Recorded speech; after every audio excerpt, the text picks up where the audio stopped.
making a difference, one cup at a time. Tea time. So be sure to grab your tea, grab a seat, and tune in to Miss Liz. Tea time, making a difference, one cup at a time. Tea time, yeah. Tea time, time.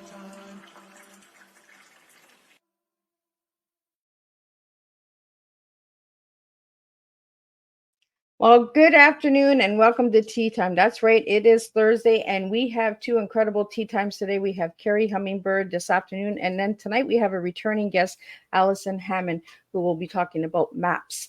And we're not talking about the maps to travel, but maps of life planning. So we're going to talk about that tonight at 7 p.m. But this afternoon we have Kerry Hummingbird in the house, and we're going to be talking about healing, inner healing, and teaching, earth and alchemy, and all of that good stuff. But before we get into any of that, we're going to get you over to Miss Liz's YouTube channel, get you to subscribe, ring that little doorbell, and you can listen to these tea times at any time, during the day, night, evening, at your home, in your car, in the shower. You can listen to Miss Liz at any time. So let's get you over there and get you to subscribe. And what does Miss Liz offer you? I offer you over 300 different interviews, 300 different incredible guests from across the globe. That's what Miss Liz gives you. So you want to really check that little subscribe button out. So now a little bit about my guest today, and a disclaimer, of course, and then we're going to get Kerry in here and we're going to spill some tea. We're going to have some fun, and you do not have to drink tea to be listening to Tea Time. You drink the choice of your drink the choice of your take the choice that you'd like to drink. Miss Liz's tongue is all doing all that funny stuff again. So let's get the disclaimer out there and bio, and then let me get Kerry in here and we're going to spill some tea together for all of you guys. Disclaimer for Miss Liz's Tea Time live show. Miss Liz myself is going live using StreamYard. Before leaving a comment, please grant StreamYard permission to see your name at StreamYard.com. Please be advised that the content brought forward for any Tea Time show hosted by myself, Miss Liz, is always brought forward in good faith. However, may bring forth dialogues and opinions that are not representative of my platform. The facts and information are perceived to be accurate at the given time of airing. All Tea Time guests and audience participants are responsible for using their good judgment in taking any action that may relate to the discussion. The content brought forward may include discussions for some where they may be emotionally at risk. It's significant to know that the show is engaging in discussion forums only to offer and inspire awareness and connection, and is not providing therapeutic advice. If you have any questions about the disclaimer or the panelist discussion, you may freely contact me, Miss Liz, through my email at bookingmissliz@gmail.com. Moving forward, should you choose to voluntarily participate in today's show in any aspect, I myself, Miss Liz, welcomes you. And should you decide that the show is not made for you at this time, I respect those wishes and will see you at a later date and later show. So again, all Tea Time shows are done on Thursday, 3 p.m. and 7 p.m. Eastern Standard Time. If you see Tea Time on Monday, Tuesday, or Wednesday, it's a surprise guest, a returning guest, or a rescheduled Tea Time. Miss Liz does all of that. So now a little bit about my guest. Well, she's in the back and she's ready to serve a good, strong cup of tea to you all today. So I have Kerry Hummingbird. She's a medicine woman, mother, and mentor.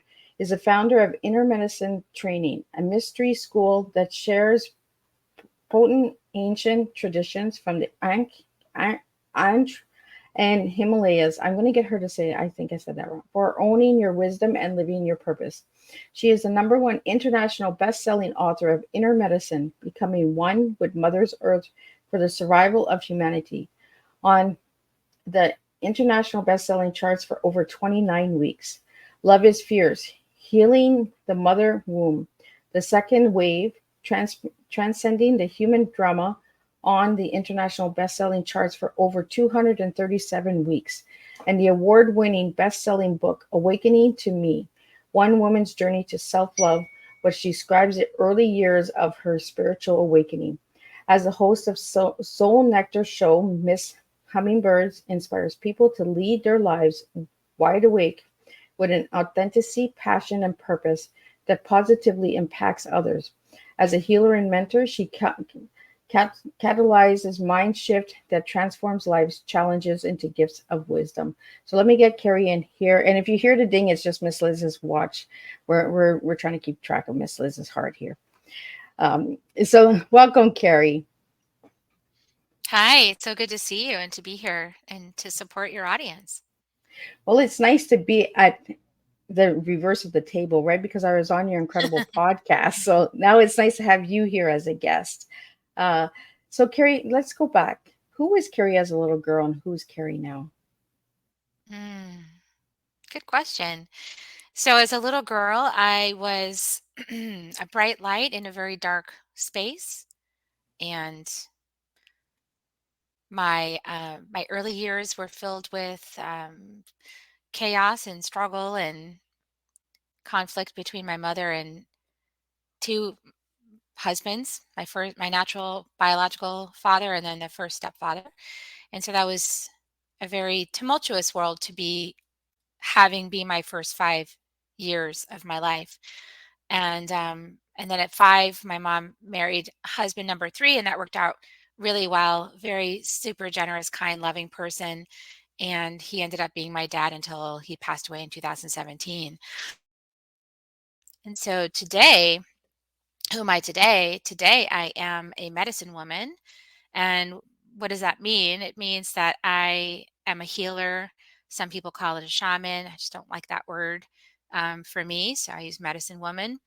And what I do is I support people in healing on the inside and claiming their inner medicine and walking the world in a powerful way as a sovereign being of light, which is the truth of us.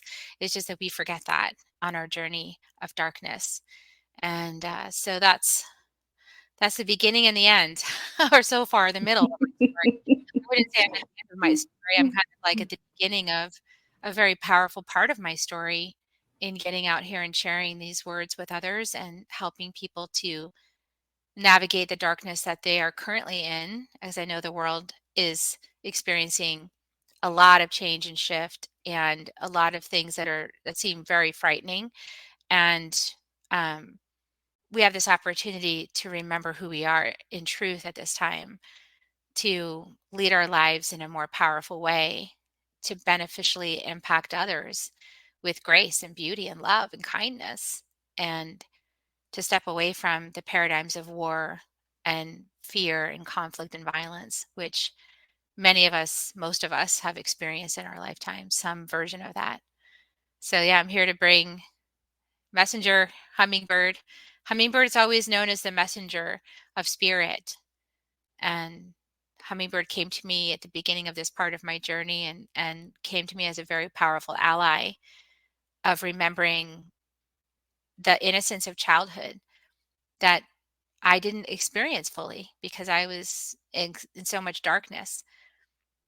But when we have early childhood darkness, there's the opportunity to reclaim that light and that innocence later in life on this healing part of the journey, and then to become an adult that has a very awake inner child that knows that magic is real, that awe and wonder and delight are real, and they're a normal experience when we walk aligned with our souls. And so that's been my, the story of so many shamans and mystics and medicine people, is that early darkness and then the light, later with the healing of the self. And Carrie, you just said something that's really, really just hit me. Magic is real. Mhm. Magic is real. We're just losing the imagination and our inner selves because of systems and programs and things that are telling us, don't believe in that, don't believe in that. So when you think of magic, what comes to mind for you, Carrie?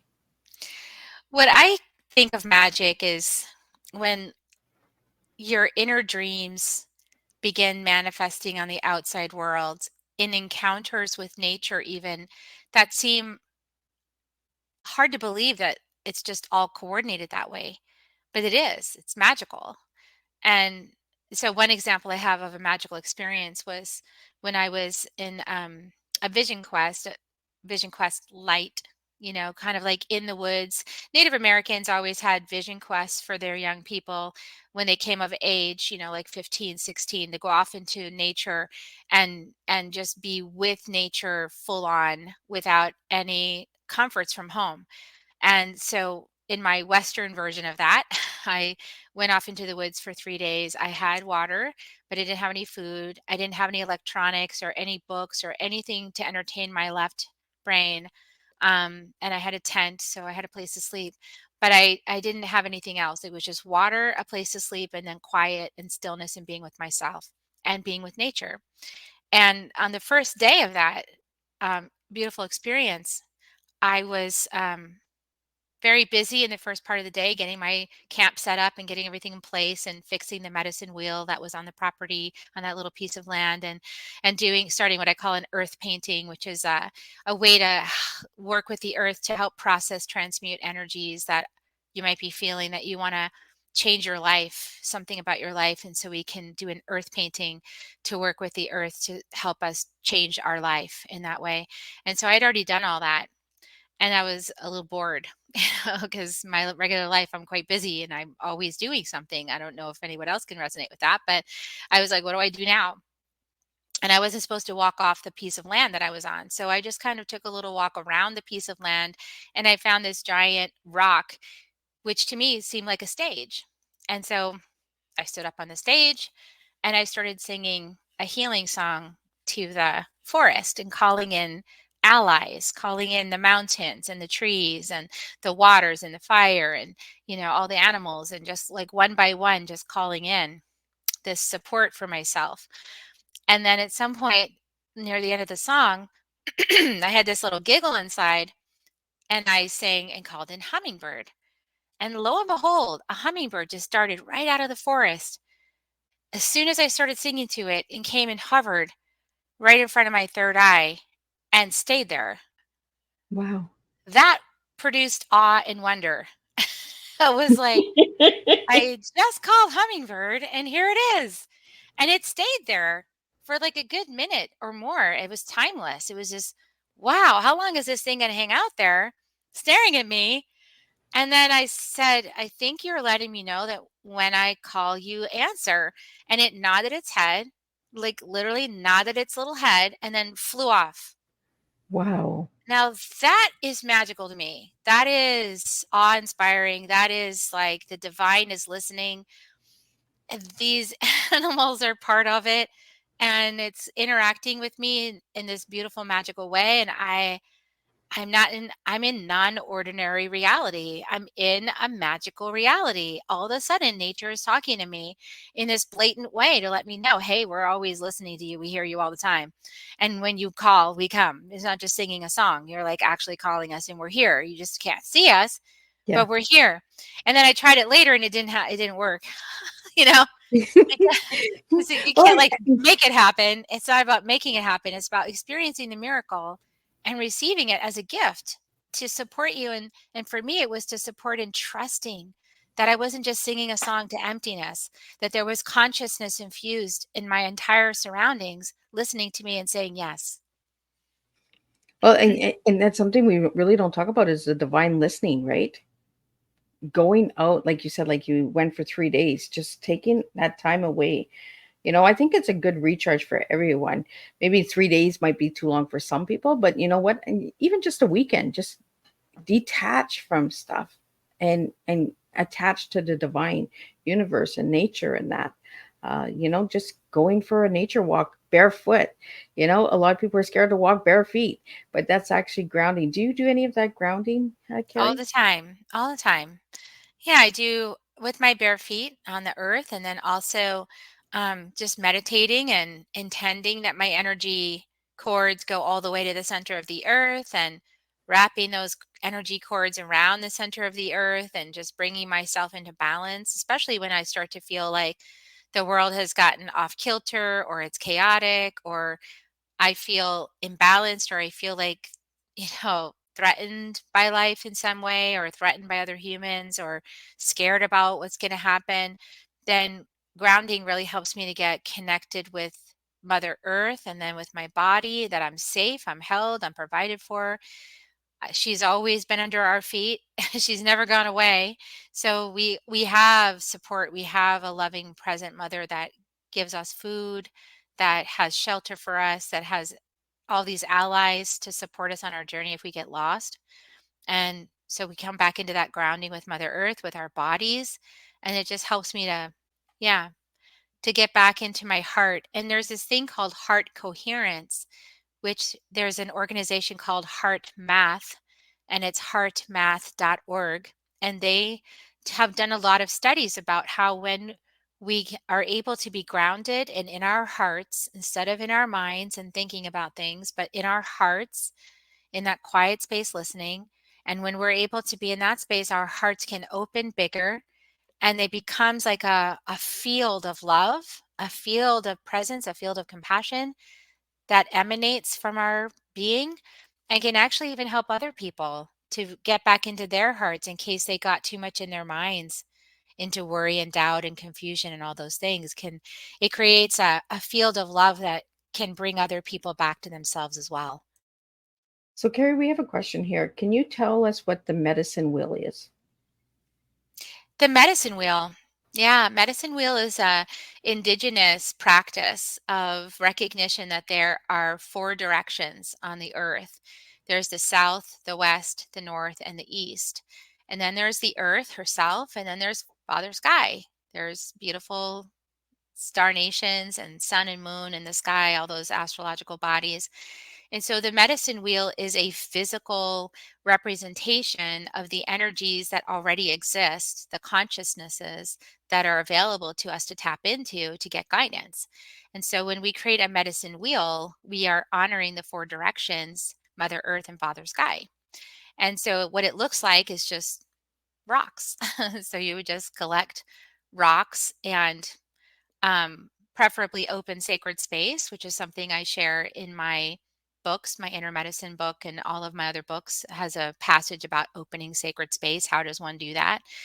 But you call in, you welcome in the south, you welcome the west, the north, the east, the ancestors, the guides, the beings on the land, the animals, the plants, the fire, the water, all of the elements. You welcome all of this in, and then you start to, with intention, create a circle on the ground with rocks that's big enough to stand in. And then Okay, so you're standing in the you circle. can stand in there. Yeah. It's nice to you can stand on the outside of it, or you can stand on the inside of it, your choice. But if you make it big enough that you could stand in four different quadrants of it, because that's basically what you're going to do is create a giant circle and then create lines down and lines across, right? So there's four quadrants. And then each one of those quadrants represents a direction. So then if you wanted to receive guidance from the south direction, it has different guidance in medicine than the west direction, which has different guidance in medicine than the north and difference in guidance than the east. And so if you create one of these on the ground and then you can stand in it and say, winds of the south, I need help opening my heart. I need help getting connected with my body. I feel disconnected. I need help, you know, feeling myself again, being okay with being on this planet, because some of us maybe don't feel like being here after we witness everything we witness. We might be like, I don't like this place. So, you know, so we got Yeah. to get back in our bodies and be like, okay, I came here for this. So help me to be present in my body, even though all this stuff's going on that makes me really uncomfortable. Can you help me get back in my body so I can be present? And it's only in our bodies that we access that heart math I was talking about, the heart coherence, that then we can become this like radiating sphere of love for other people once we're in our bodies and in our hearts. And so that's the south medicine helps us to get in our bodies again and feel safe on the earth. But if I went to go stand in the west, I'd be asking different questions. I'd be asking, how can I let go of the past? How can I let go of my chattering mind? How can I have focus? How can I have clear intention? Can you help me to be like jaguar hunting in the dark, seeing clearly? Maybe I feel confused about why all of these ideas, and my heart says one thing, but everybody else around me is saying this other thing. It doesn't seem right. It doesn't feel right. How can I understand it so jaguar can support us, that west energy can support us to know the truth of things, not what people are saying, but like what's actually happening. And so So, we might go to the west for that. so Kerry, what got you into the medicine? Well, 20 years of weekly psychotherapy sessions and, you know, not making progress. So, I was clearly willing because I was paying money out of pocket to go to these therapists week after week after week. I was showing up there. I was like, I don't understand how this thing can't get any better. Like I still don't feel like being here. I don't know what to do about that. And I even was taking the not feeling pills, for 13 years, and it was like that wasn't helping. I mean, I was breaking the rules by having wine, so it could be like the wine was what it was, but anyway, but that whole strategy wasn't working for me. It just didn't, yeah, it didn't make me better. Didn't make me feel better or aligned or anything. It would help me cope, some with what was going on or make some sense of some things, but it didn't really stop the the stuff I wish would stop. So basically, I said, well, after 20 years of that, obviously it's not going to work. If I've done it for 20 years and it hasn't worked, it's probably not going to work.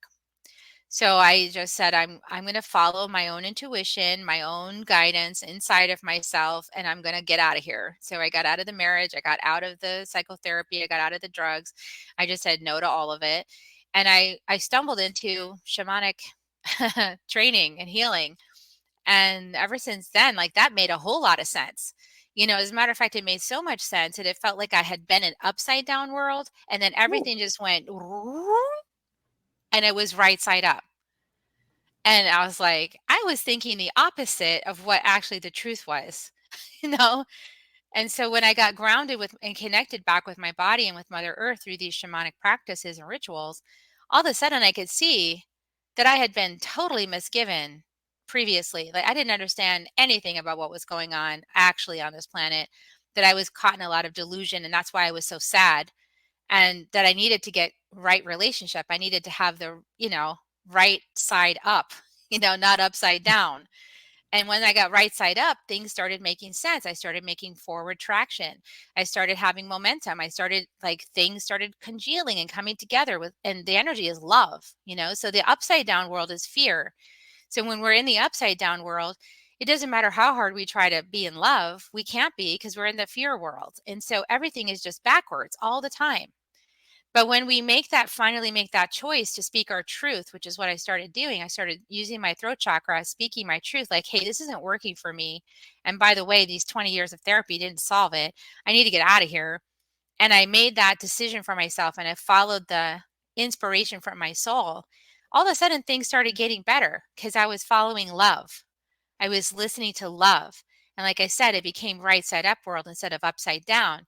And then everything in my life has just been healing, like this beautiful coming together of reclamation of self, of soul, of different lives, of different relationships.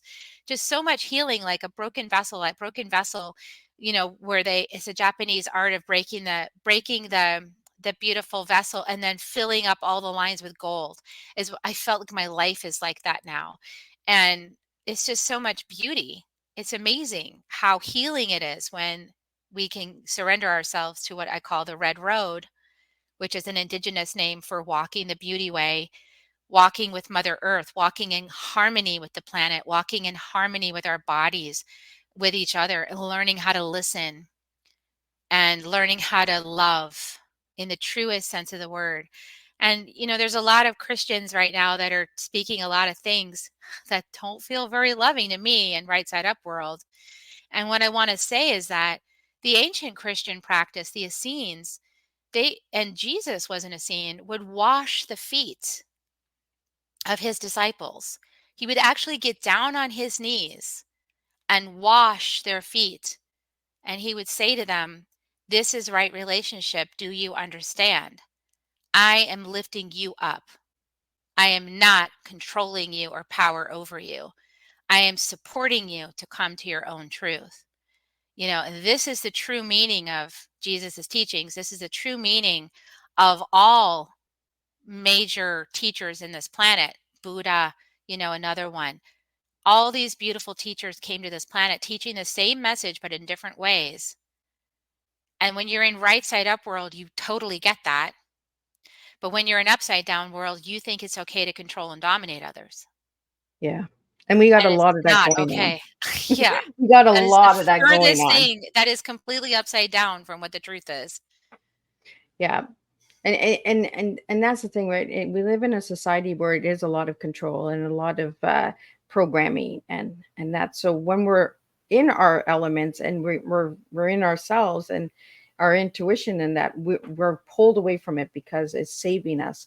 But I want to get into the cleansing of the feet, because for me, understanding the cleaning of the feet is cleaning the path of the steps that you're going to take in life, right? Is the new beginnings. Like, I'm cleaning you and I'm lifting you up to move forward, is what I'm understanding from the cleansing of the feet. Is that correct, Carrie? Well, if you think about it, the feet are the ones that support us on our journey. So the feet are the ones, like if you had to go barefoot, the feet are the ones that step across the brambles, that get all bloodied, get all torn up, that get calloused, that have, all those breaks and bruises, because we're using them to walk across this earth. And so of course that's the most tender place for us, but it gets the most calloused. It's the most important. If we want to walk, we've got to have feet that work, right? Yeah. And so, but these tiny little appendages hold our whole body up. Just think about that for a second. Like, they're not that big, but somehow they can hold us up. Like, it's crazy when you think about it, like how small they are, but they can hold our whole body weight, and not only hold us, but help us run, help us do all kinds of amazing things. This miraculous thing called the foot. And did you know that the foot, on the bottom of the foot, actually has the entire body is on the bottom of the foot? So that's the acupuncture. So in Chinese medicine, they mapped the entire, how the bottom of the foot maps the entire body. So when you Oh, look at the foot, that your organs are represented by the feet. So in fact, the feet help your entire body touch the earth. If you think about it this way, the feet have points, acupuncture points, meridian points for all the organs in your body. All the systems of your body come through your feet and touch the earth. How powerful is that? So powerful. So these are like really important portals. So we cleanse the feet so that the feet can receive fully Mother Earth's energy without any crust and blockages and, you know, untruth, right? And as a fire walker, because I lead people across the fire in fire walking events, similar to Tony Robbins, but without the cheerleading rah rah rah stuff. It's kind of like we don't force you across the fire. We just let you go when you're ready. We sing, we dance, and when we feel we're ready, we dance across the coals. It's very feminine. It's a very beautiful experience. Not to say anything about Tony Robbins, he has his way, but like for a feminine experience, it's very like, it's whenever you're ready and as often as you want. And so what I learned though from fire walking was that sometimes you get kissed by the fire. And so you might get a little blister or something. And so I started getting curious, like, what is that? Why is that happening? Because it seemed really specific.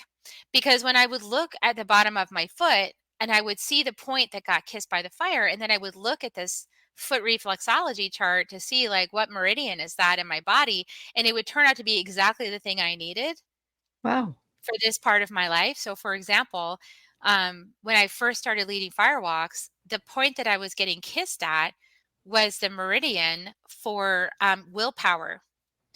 And so the fire was giving me lots of courage. It was giving me lots of energy and vitality. Go for it. You can do this. And I was experiencing some fear and doubt in my will center. And so, bam, here comes this energy into my solar plexus to get, you can do this. Go for it. You can be strong. You got this. You got training. You know what you're doing. It's going to be okay. And so this fire just rushed up into my body, but that part was closed down a little. It was kind of blocked from my own doubt, and I wasn't really opening up my solar plexus. I wasn't trusting my will center, and so it was shut down a little, and so the fire had a hard time getting in there. So just to be sure that that's what actually it was, and it turned out it was also the kidneys, right? So I was like, I wonder if this plays out if I go see a naturopath. And so I didn't tell her anything. I just filled out all her forms, and like billions of forms for naturopaths, and I was like, okay, this is I just need some support. I don't know what's going on with me. And so I filled it all out. And then she said, well, you need kidney support in your solar plexus. Oh, wow. And so I thought, I already knew that. And so I took off my foot and I showed her. The fire already showed me that 2 weeks ago. But I wanted to show you because this is how powerful the fire is. Yeah. It's an elemental body. It's one of the oldest elements on earth, and this is the other thing that is like upside down completely is I had a friend who was initially helping me lead fire walks, and then he got really crazy religious and started reading like the Bible and all this and turned into a completely different person that I don't recognize. And he's like, it's evil to do fire walks, and all this kind of stuff. And I was like, what is going on with this person who used to be so loving, gentle, and kind? And so I was like, this just doesn't seem right. I mean, the fire is our gift. The fire is the thing that lights up the night. The fire is the thing that helps us to have energy and vitality. It cooks our food. The fire helps us to be warm at night when it's cold. The fire gives us light when the sun is on the other side of the earth. The fire is massively important. Like it's our survival. Without the fire on this plane of existence, we might not have survived. Well, it's So part of the elements as well, right? yeah, it's one of the 4 elements. I mean, 5 elements if you look at it that way, but, like, it's a powerful being of light. Like, this thing shows up in the massive darkness, and it lights the way. So I was like, "I don't understand you, but okay, I'll send you with love, but I have to keep on my path because I know the fire is my friend, Yeah. and the fire helps purify me. It has the electric blue light of truth. It has the rose light of compassion. It has the golden light of energy. The blue, the rose, and the gold are the 3 primary colors, right? They're the 3 primary building blocks of color on this planet. They are so powerful. And that's all inside the candle flame. That's all inside the fire. Like I want that to purify me. I trust that more than anybody else's opinion. I trust the fact that this fire has got my back. Like if I need help, I can burn and release it. Well, And even by miraculously, it's giving you, gone. right, but even giving you a blister, Carrie, it was preparing you to understand that there was something going on with the kidney, right? It was giving you the knowledge that look within. And firewalking, I don't know much about it, and I'm learning as we're speaking here, Carrie. But firewalking has to have to do with a lot of trust as well, right, within yourself that you It can. has to do with listening to yourself because and that's why I always tell people dance and chant and sing, right? Get energy moving in your body. You have to raise your frequency to be matching the frequency of the fire. If your frequency is the same or greater than the fire, you walk across it no problems. It's just like bam. It's amazing. And they've actually done studies on this. They actually had one group of firewalkers from Tolly Birkin's fire school where they walked across, they were going to do it on television and they never aired the episode because they just couldn't believe what they saw in front of their eyes. But these guys walked across hot metal and Wow, they left footprints in it and their feet were wow, unharmed. it's amazing what And the it's like, it just, you can't make so that up. So, Carrie, I want to get into your tea, and then I want to get into some. You have an amazing retreat coming up that I want to talk about a little bit too, as well, and your books. You talked about inner medicine. We're going to get into that a little bit, but I want to talk about your tea. You gave me teaching, earth, and alchemy. Did I say it right? Yes. There we go. So, tell me why you gave me those 3 words for your tea. Well, because I'm a teacher, I'm a mentor, I'm a guide.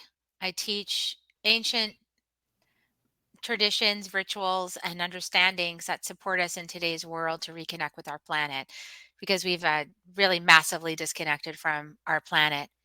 And Earth, because I'm here as an ally of Earth. As much as I love the stars, this is our home. This is our planet. We're made of Earth, and we've got to make it work here, or there's nowhere else we can go and be safe. We'll just bring the same stuff the next place and do it all over again. So we got to learn our lessons here on Earth to be stewards of any other place in this galaxy. And that's what Right? humanity hasn't realized. They think you can just fly away from here and leave all the trash. No, we got to clean up our toys and help this planet thrive. That's our job. And until we can do that, we're not going anywhere else, not long Yeah. term. So we'll just be stopped in our tracks by other forces that are out there watching over us, helping us to not do harm anywhere else. So Earth, because we got to learn how to work with this planet. And alchemy, because we can create amazing alchemy, transformation, um, just incredible shift and change is normal on Earth, actually. It's us who's become abnormal, trying to lock everything into like control structures and it has to be exactly like this forever. And that, history written in stone in a book and all of this, we're reading the same book that we got like 3,000 years ago, however many years. Come on now, you guys, like, this is a flowing river. The river of time is a massive river and it's constantly flowing. And the only ones trying to keep it the same way are the humans trying to like cement it all in and or change the story to suit their needs, right? Which is also happening with the removal of critical race theory texts across our country, because people don't want to face the truth of what actually happened here and own up to it and do the Yeah. personal work to come together as a collective. They just want to make a new fairy tale and say it never happened, and Right. shut down all the voices that know it did. you know, so Well, there that's is it. that They just too. want us to blink our eyes and turn around, and it never happened. It was all in your imagine. It was all a dream, right? And the indigenous people, they say Westerners are always facing the future, trying to figure out what's next. And what they do is they face the past and they listen to their ancestors because their ancestry knows. And so when we face the past and we stay in the present, we learn what to do, what not to do, and we take better actions for the future that create potentials for 7 generations to come, not just our lifetime in the next 5 minutes, but 7 generations of life on this planet is the way the indigenous people think.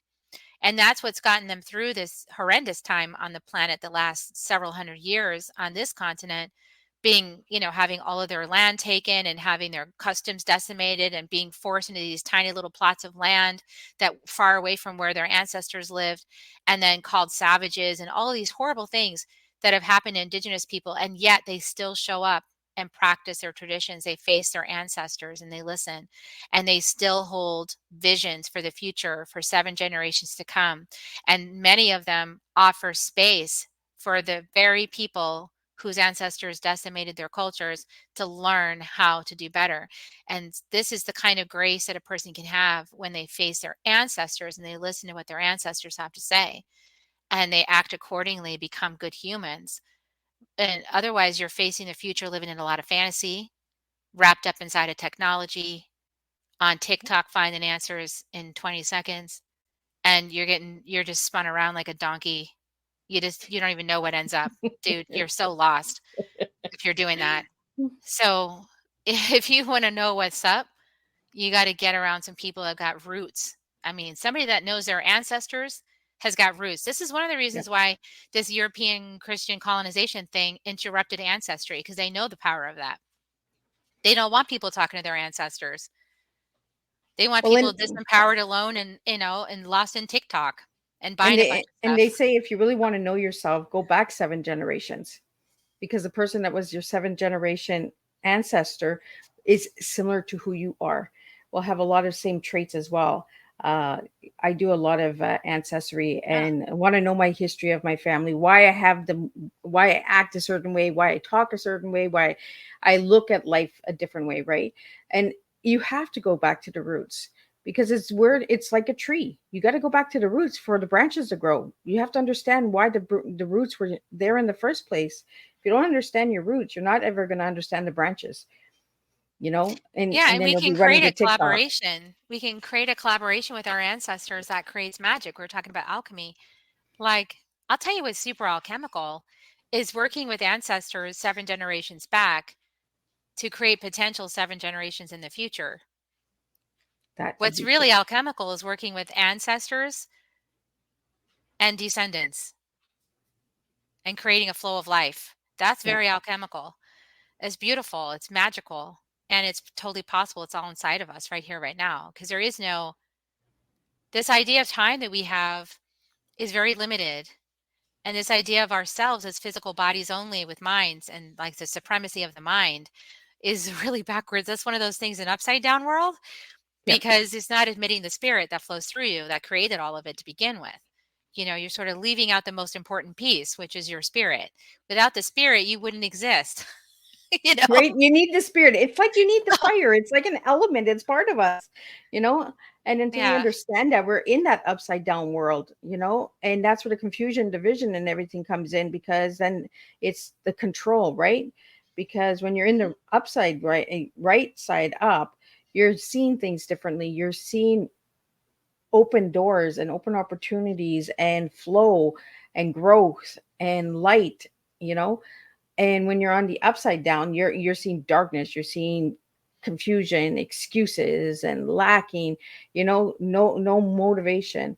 uh but I look at your experience with the fire walk, and it's like life. We get scars, right? We get these challenges and hurdles that we have to overcome. There's something in us that we still have to heal. There's something that we're not listening to, you know and it always goes back to the inside of ourselves, the inner child, right? Because until we understand the inner child, we'll never understand ourselves. That's how Yeah, I the feel, the inner Carrie. child is the gateway, the divine child is the gateway to your soul and creating magic. It's that part of you that's innocent. It's that part of you that didn't get all corrupted.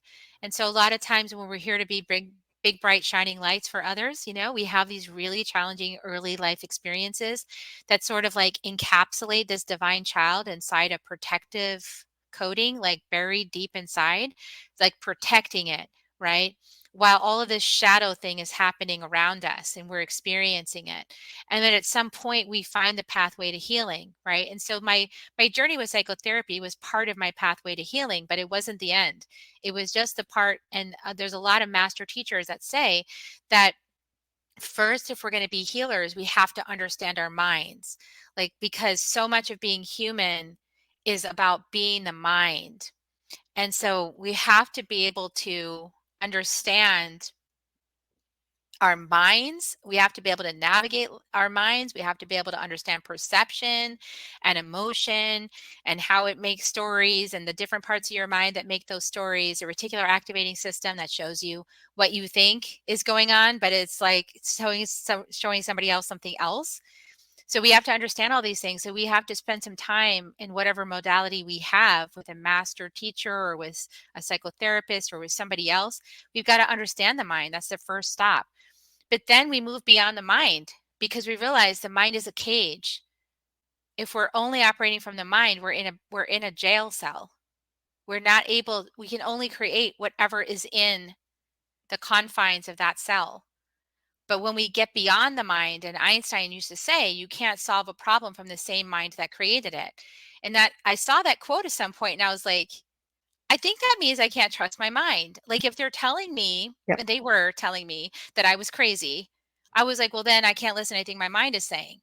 If I'm crazy, then the last thing I'm going to listen to is this, right? Because you're Yep. telling me I'm crazy. So I said, I'm just not going to listen to it. And I started experiencing life instead. I started using my senses. I started tuning into my heart and my body, asking, how is my heart and my body? I use my body as a pendulum. I learned how to use a pendulum to muscle test the wisdom of Mother Earth. Like, what is Mother Earth telling me? Because she created my body. I'm made of Mother Earth. I don't think I'm made of some other planet on Earth. I'm made of Earth on Earth, right? Yep. So that means that she's my teacher. So if she's my teacher and I'm made of her, then I'm going to listen to what she says. And she's built this built-in mechanism of like yes and no. So it's made really simple. It's either a yes or it's a no. And so I Yeah. learned how to muscle test to get yeses and nos. And then that way I'm not listening to this. This here will get you in a lot of trouble. It will. And it's getting a whole lot of people in a whole lot of trouble now, because all there are is here, and they're Yep. listening to this thing, and this thing's like, yeah, Jesus said, "Go ahead, guns and kill people and bloody violence. Sure, if you don't do what we want, we'll kill you. That sounds Yeah. reasonable." It's like Yeah. that Well, and is that's where they not go, the right? When they want to teaching. program you, the programming and systems start with the mind. They work with the mind. They play with your mind. So don't listen to the mind. Listen to the heart. Listen to the The heart. inside. What does the heart You say? know. What does your heart say is true? And the other thing is like, and beyond the heart is the soul, the energy that helps you breathe. I've seen my dad pass away, and not everybody's had somebody close to them pass away, right? I've had several people close to me pass away. And the earliest one actually was my granddad. And I remember being down there in the room where he passed away. He would pass away in the bathroom. So I stood in there, and he was at the funeral home at the time, and his body. But I was standing and I was looking in the mirror and I was telling him, I'm so sad I didn't get to see you again. I'm really, really sad. I really miss you. And I was just having a conversation with him. And all of a sudden, this like blanket of love wrapped itself around me. And I smelled that smell that they have at funeral homes where they've embalmed the body. Like I smelled it. It was so Wow. pungent. And it's like he was holding me and saying, "It's okay, I'm right here." That to me was my one of my first experiences of his body is dead, but he's alive. It's okay. And then when my own dad passed away in 2017, by then I've been on my path. I've been opening up my psychic skills. I've been listening to my intuition. I've been getting training and connecting with Mother Earth and listening for guidance and following it through these deep indigenous traditions that are unbroken despite the colonialization. I've been deepening into this wisdom, and I went to my dad's bedside as he was getting ready to pass. And we had this beautiful several hour journey together, just me sitting by his bed and him unconscious. But in that space between us, he was having a psychic conversation with me, showing me like a life review, like, "Do you remember this when you were this age? Do you remember that?" And things I'd forgotten about. So it wasn't me like doing it, he was like showing me, "This is what I remember of us."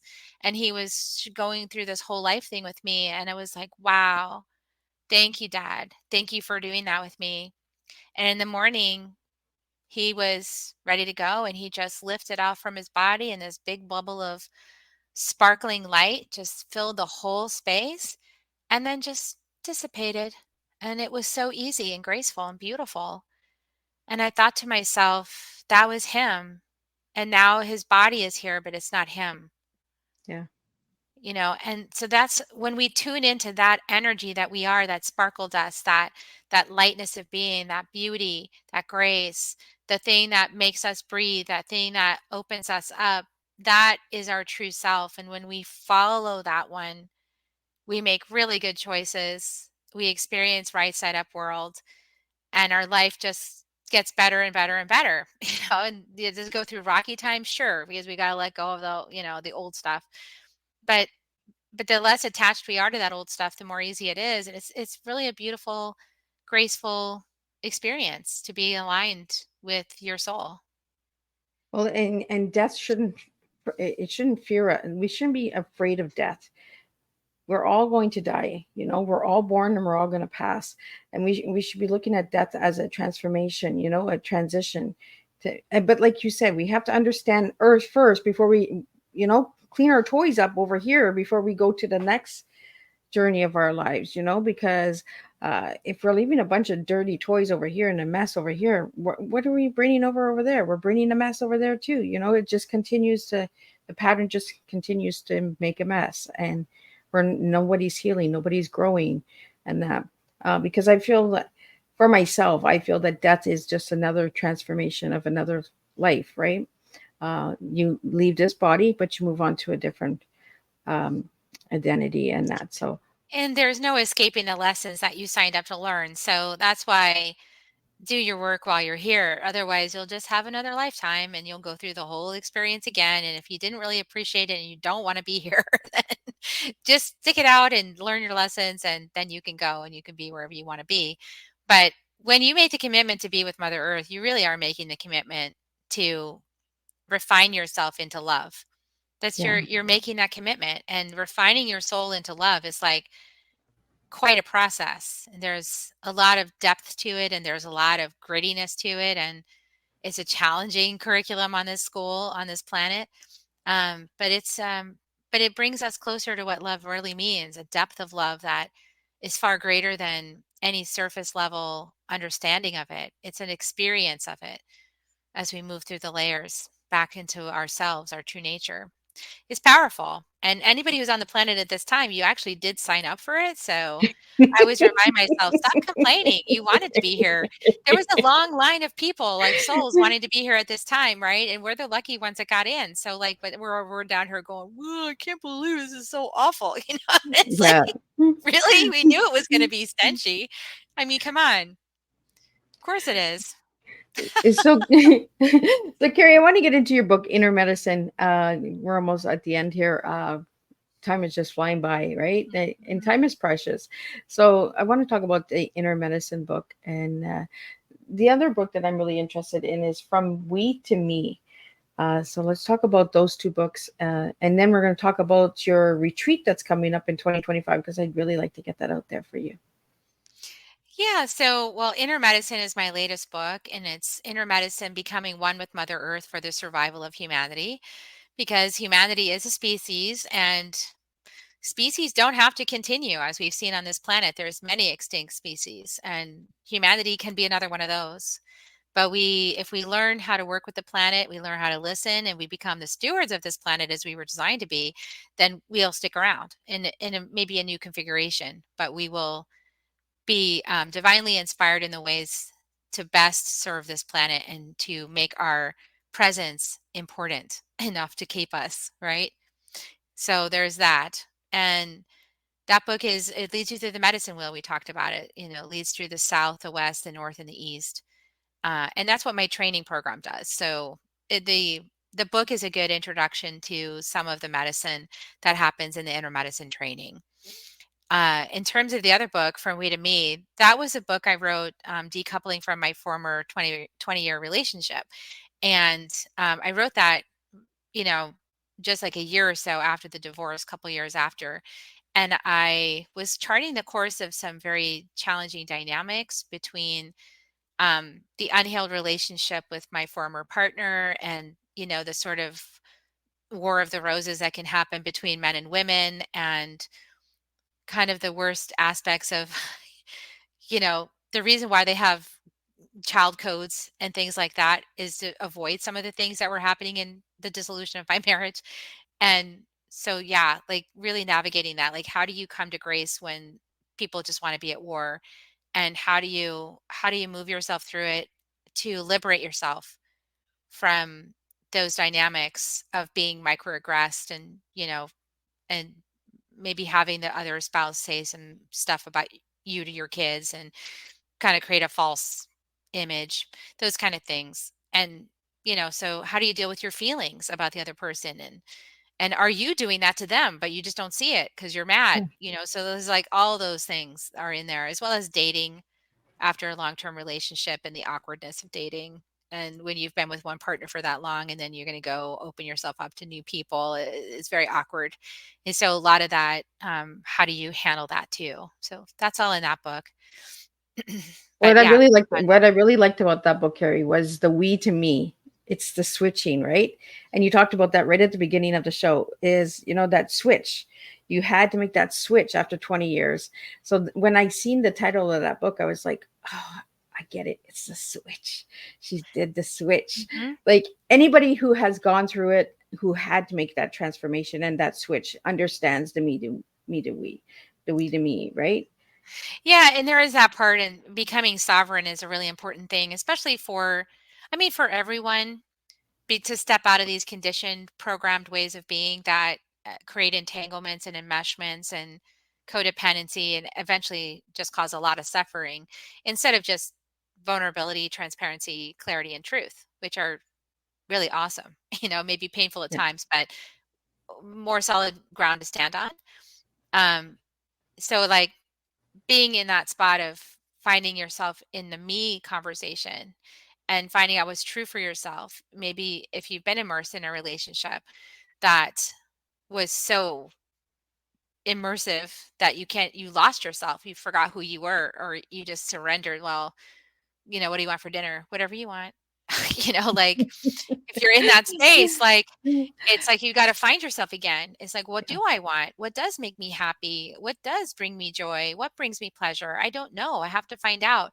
And sometimes the only way you can find out is by leaving that person and going off on your own journey, especially if you've been at it for a while and really trying to heal and fix that relationship. Maybe it's just not going to be fixed, and so you just move on and find a space where you can be happy. This is your life. It's short, so make the most of it. And, on the other side of that conversation, partner, my divine partner, Akeem, and I have been talking about writing the next book, which is From Me to We, which is a different conversation, because once you've gone to me and you know yourself and you're sovereign, then you can move into what's called interdependency. not dependency, not codependency, but interdependency. And the truth is, we'll get so much more accomplished when we work together. There's no I in team, for a reason. Right? So becoming interdependent, but as a sovereign being, choosing to be interdependent is a very different conversation. And so that's something that is in the works for us. It's been in the works for about 8 years now, and we just haven't put pen to paper, but it's coming. But yeah, like, how do you do that? How do you maintain your sovereignty, but then also contribute your energy towards collaborative projects that are Yeah. interdependent, that are serving everyone? That's the new conversation on the planet. That's what we're stepping into. So, Kerry, I want to get it out before we wrap up. You have this incredible retreat coming up in Peru in Hmm. 2025. So, do you want to share a little bit about that? So, any of the listeners out there, how they can reach you for that? How does that work? Is it full? Like, tell me some juicy details about this retreat. Yes, so it is not full yet. We haven't done any marketing on it. So thank you for helping me do some marketing on it. We I'm just just here to basically set, push. yeah, we just set the date and we're like, we're going to do this. And so, yeah, it's going to be in June. It's going to be the last couple of weeks in June into July, the last 10 days, really. So, like June, whatever it is, through July 4th. So, I don't know, something like that. But we're going to visit with our medicine people, our Caro medicine people up in the Andes Mountains. Tomas and Lucia, they're a beautiful couple, medicine people, and they produce our cloths, our woven cloths that we create our mesas with. A mesa is a bundle of medicine that's filled with stones and that you select to create your inner medicine. Anyway, they create the cloths for that, which are beautiful, and they're so colorful and like rainbow colored and gorgeous and hand woven with natural fibers and dyes. And it's a beautiful indigenous tradition. And so they come with us, and Tomas comes with us, and we do ceremony in person at these ancient spaces that are like really potent and powerful to be at. People have been praying there and going there for thousands of years. I mean, it's like amazing to be in these temples. And so we'll be going to a handful of those. We'll be going to the holy mountain of Alsingate and doing prayers with the holy mountain, which is a very powerful, formidable force of love. And definitely no BS. Like, that mountain will kick your butt if you lie to it. So don't come if you plan You to don't. lie, Yeah. you know, like, but if you want to be liberated, please come. So, because it will liberate you. It's very honest, very truthful stand of truth and love on this planet. It's amazing. And then we're gonna go to Lake Titicaca, which I have not been to yet. I'm really looking forward to it. It's the highest lake in the world, and it's the birthplace of the Inca. So, um, yeah, I'm excited to go. It's divine feminine, powerful divine feminine, and I want to experience that. So we'll be doing that as well on this trip. So super excited to go. And there's a web page that describes it. You can get to it from my homepage, the kerryhummingbird.com. You can just look up retreats. There's a little link for it, and it gives you all the pricing and everything like that. There's a discount. There's a major discount, like $1,000 discount to go there as a student. So if you're thinking about going, you might also think about doing the inner medicine training program, get your mesa started, get your inner medicine bundle started, and then, take that to Peru and activate it in all these power spots with the shaman. Like, yeah, like, you want to have a mesa when you're there. So you don't just want to be a tourist, you want to like participate. So Well, when I did my homework on you, Carrie, I was like, "Oh my God, she has a retreat to Peru. I got to find out more about this," right? Because it's traveling into a different country and understanding all of the cultures as well, mhm. along with the medicines and the healings and that as well. It's a transformation. It's a real journey to be a part of. And during this whole broadcast, I've been looking at those butterflies, and you kept talking about the inner shell and the wrapping and everything, and I'm thinking and she has these four butterflies, and you were talking about the four chords, right? So like I was just like everything is just aligning, right? Like the four butterflies, the four east, west, north, and south, you know. A lot of it just all came together. So Carrie, if anybody would like to reach out to you to have you as a guest on their podcast, or to just have you as a speaker for any of their events as well, how can they reach you? So kerryhummingbird.com has a link for booking appointments with me. So you can book healing sessions, you can book a conversation. Got a discovery call if you're thinking about that. And there's, so reach out that way, and then we can connect and see if you want to have me on a show if that's what you're looking for. But yeah, it's just there's all up on the website. It's all dialed in, and all the social media is linked from there too. Awesome. Well, it was a real pleasure having you on as a guest and being on the other side of the table. Like I said, I was on Kerry's show on her podcast. Check out her podcast, The Soul Nectar. She has some amazing people on there as well. I love the platform. I love the way that you do your podcast as well, Kerry. So thank you again for that opportunity. And thank you for joining me on my side. It's nice to switch the tables once in a while. So if anybody would like to know more about all of these guests, check out Miss Liz's website at www.misslizsteatime.com, or check out the YouTube channel or Miss Liz's podcast apps all over. Wherever you're listening in, let Miss Liz know where you're tuning in, because I always like to know where you're tuning in from. And I'll be back at 7 p.m. tonight with returning guest Allison Hammond, and we'll be talking about maps. Making your life plans. That's right. We're going to do some education on this tea time. And that's what tea time is all about. It's teaching education awareness that you just never know what's in your community or in your country or even right next door, right? There's incredible people like Kerry out there. So I got to meet Kerry, and Kerry got to meet me. And we're going to continue this conversation at 7 p.m. with the second guest. And we're going to bring you another TEA. And we're going to do this all over again. Until then, stay tuned, and I'll see you guys later tonight for the second tea time of this week.